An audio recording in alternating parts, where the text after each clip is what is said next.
আওয়ামী লীগ যদি রাজনীতিতে মানে সত্যি কথা বলতে বিচার ফেস না করে আওয়ামী লীগকে যদি কেউ যদি খুব উদার মনে এসে এই দেশে বা এরা যদি বলে তাহলে আমরা কিন্তু রাজনীতি করব না। রুল অফ ল, যেই হত্যা হয়েছে যা করেছে, নাহলে আমাদের নেক্সট প্রজন্ম এই দেশে থাকবে না, এই দেশে রাজনীতি করার চিন্তা করবে না, আমরাই করব না চিন্তা। আমি দেশকে ভালোবাসি, দেশের জন্য কাজ করতে আসছি, বাট আমি আমার কাজের জন্য, আমার গণতন্ত্র চর্চার জন্য ভবিষ্যতে কেউ এসে ক্ষতি করে দিবে, শত বছর জেলে দিয়ে দিবে, গুম করে রাখবে, এটা করে রাখবে, এগুলি তো আমরা দেখেছি।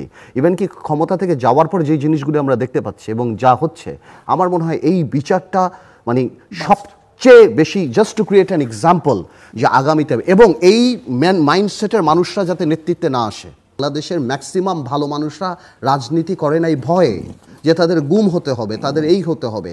এখন বাংলাদেশে ভালো ভালো ছেলেরা আমাদের কাছে আসছে রাজনীতি করার জন্য, বিকজ ওই ভয়টা অনেকাংশে কেটে গেছে। এমন একটা সময় ছিল ভাই, আমরা ফোন বন্ধ করে সরিয়ে রাখতাম, আমরা কথা মনে হতো যে বন্ধ ফোনেও বুঝায় তারা শুনতে পারে। একটা স্ট্যাটাস দিয়ে আমরা 5 বার পরিবর্তন করতাম যে শব্দ কীভাবে পরিবর্তন করা যায়। এই যে ভীতিটা নিয়ে আমরা থাকতাম, এই ভীতি নিয়ে থেকে রাজনীতি করা কঠিন। আপনি মুক্ত চিন্তা করতে পারবেন না, মুক্ত আলোচনা করতে পারবেন না।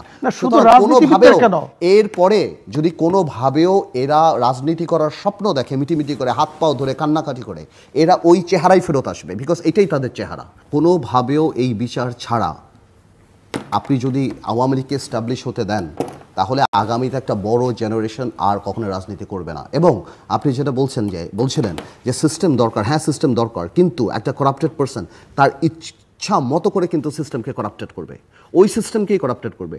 2008 সালে কিন্তু বাংলাদেশ এত খারাপ ছিল না। আস্তে আস্তে জুডিশিয়ারি থেকে আরম্ভ করে, ব্যুরোক্রেসি থেকে আরম্ভ করে, আর্মি, সব কিছু, পুলিশ থেকে আরম্ভ করে আস্তে আস্তে কিন্তু পুরো সিস্টেমটাকে করাপ্টেড করা হয়েছে, যাতে এক জায়গায় বসেই পুরো দেশটা চালানো যায়।